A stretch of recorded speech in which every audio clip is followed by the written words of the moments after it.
సాయిరామ్. అమరావతిలో ప్రసిద్ధికెక్కిన ప్లీడర్ కాపాడే అతని భార్య. దాదాసాహెబ్ కాపాడే సామాన్యుడు కాదు, మిక్కిలి ధనవంతుడు. ఢిల్లీ కౌన్సిల్లో సభ్యుడు. అమరావతిలో గొప్ప పేరు గాంచిన ప్లీడరు. తెలివిగలవాడు, గొప్ప మాటకారి. కాపాడే తన భార్యతో షిరిడీ వచ్చి 2 నెలలు అయినవి. అనేక మంది భక్తులు బాబాతో మాట్లాడిరి, వాదించిరి. కానీ కాపాడే బాబా ఎదుట నోరు మెదపలేదు. ముగ్గురు బాబా ముందు నోరు విప్పి మాట్లాడని వారు కాపాడే, నూల్కర్, బూటీ మహారాజ్. వినయ విధేయతలున్న ప్రముఖులు, నమ్రత గలవారు. మానవుడు ఎంత చదువరి అయిననో, వేద పారాయణ చేసిన వాడైననో బ్రహ్మజ్ఞాని ముందర వెలవెలపోవును. పుస్తక జ్ఞానము బ్రహ్మజ్ఞానము ముందు ఏమీ పనికిరాదు. కాపాడే 4 మాసములుండెను. అతని భార్య 7 మాసములుండెను. కాపాడే భార్య సాయి యందు భక్తి శ్రద్ధలు కలిగి ఉండడిది. వారిద్దరూ షిరిడీలో గడుపుటకు సంతసించిరి. భార్య బాబాను హృదయంలో బాగా తలచెడిది. ఆమె ప్రతిరోజు మధ్యాహ్నం 12 గంటలకు నైవేద్యము బాబావారి కొరకు స్వయముగా తెచ్చిచుండెడిది. సాయి దాన్ని ఆరగించిన తరువాతనే ఆమె తినడిది. ఆమె యొక్క నిశ్చలతను, నిలకడను బాబా ఇతరులకు తెలియచేయవలెననుకొనెను. ఆమె ఒకరోజు మధ్యాహ్న సమయమున సాయికి ఒక పళ్ళెములో పూరి, పులుసు, అన్నము, సాంజ, పరమాన్నము అన్నయూ మసీదుకు తెచ్చెను. ఇది వరకెన్నడూ ఆతురత చూపని సాయి ఆనాడు ఆమె తెచ్చిన పదార్థములను చూచి ఆ పళ్ళెముపై మూత తొలగించి వాటిని తిననారంభించెను. ఇదంతా గమనించిన శ్యామ సాయితో ఇట్లనెను, ఎందుకంత తొందర? ఆమె తెచ్చిన భోజనం రుచికరముగా ఉండుట వలన దగ్గరకు లాక్కొని తినుచుంటివి. ఇతరులు తెచ్చినవి మాత్రము పక్కకు నెట్టుచుంటివి. ఎందుకీ పక్షపాతము? ఇదంతయు మాకు సమస్యగా ఉన్నదనెను. అప్పుడు బాబా ఈ విధముగా బోధించిరి, ఈ భోజనము మిక్కిలి అమూల్యము. గత జన్మలో ఆమె ఒక ఆవుగా జన్మించి ఆ వర్తకునికి చక్కగా పాలించుచుండెను. ఆ తరువాత మరో జన్మలో ఒక తోటమాలి ఇంటిలో జన్మించెను. తర్వాత ఒక క్షత్రియుని ఇంటిలో జన్మించి ఒక వర్తకుని వివాహమాడెను. ఆ తర్వాత ఒక బ్రాహ్మణ కుటుంబంలో జన్మించెను. అనేక జన్మల తరువాత ఆమెను చూచితిని.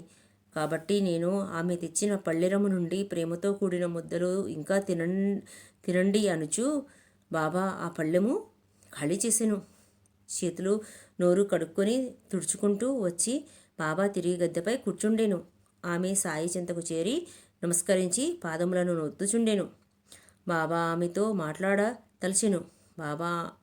ఆమె బాబా కాళ్లను తోముచున్న చేతులను, సాయికి ఆమె చేతులను తోమవలెనని కుతూహలము కలిగెను. అనుకుని తడవున సాయి ఆమె చేతులను తోమనారంభించెను. గురు శిష్యులు తన్మయత్వముతో సేవ చేసుకొనుట చూచి శ్యామ ఇట్లనెను, భగవంతుడును భక్తురాలను ఒకరినొకరు సేవ చేసుకొనుట చాలా బాగున్నది, ఇంతగా ఉన్నది.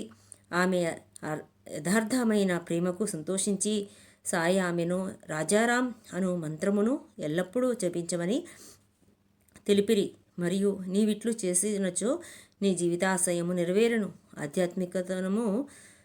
ఆధ్యాత్మికము తెలియని వారికి ఇది ఏమీ అర్థమవదు. అది శక్తిపాతము. గురువు శిష్యునకు శక్తి ప్రసాదించుట.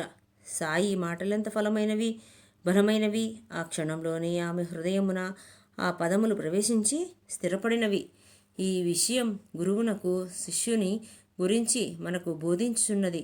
ఇద్దరు ఒకరికొకరు హృదయమిచ్చి సేవ చేసుకొనవలయును. వారి మధ్య భేదము ఎంతమాత్రమూ లేదు. ఇద్దరూ ఒకటే. ఒకరు లేనిదే మరి ఒకరు లేరు. శిష్యుడు తన శిరస్సును గురువు పాదములపై పెట్టుట మనకు బయట కనిపించేది మాత్రమే. కానీ అంతర్ముఖంలో గురు శిష్యులు ఒకటే. వారి భేదము పాటించువారు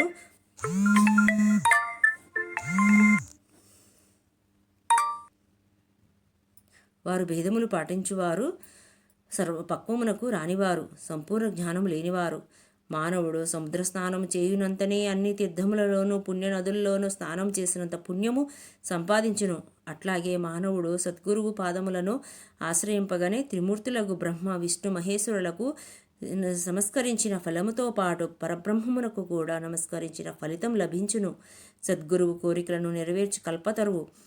మనకు అట్టి ఆత్మ సాక్షాత్కారము ప్రసాదించు శ్రీ సమర్థ సద్గురు శ్రీ సాయినాథ మహారాజుకి జయమగుగాక. సాయికి మనోప్రార్థన. సాయి, నీ కథలందు లీలలందు మహత్యములందు తనివి తీరా గాంచి చదివి పునీతుల గానిమ్ము. చాతక పక్షి మేఘజలము త్రాగినట్లు సంతసించినట్లు చేయుము. నీ కథలు వినినప్పుడు వారికి వారి కుటుంబముల వారికి సాత్విక భావములు కలుగచేయుము.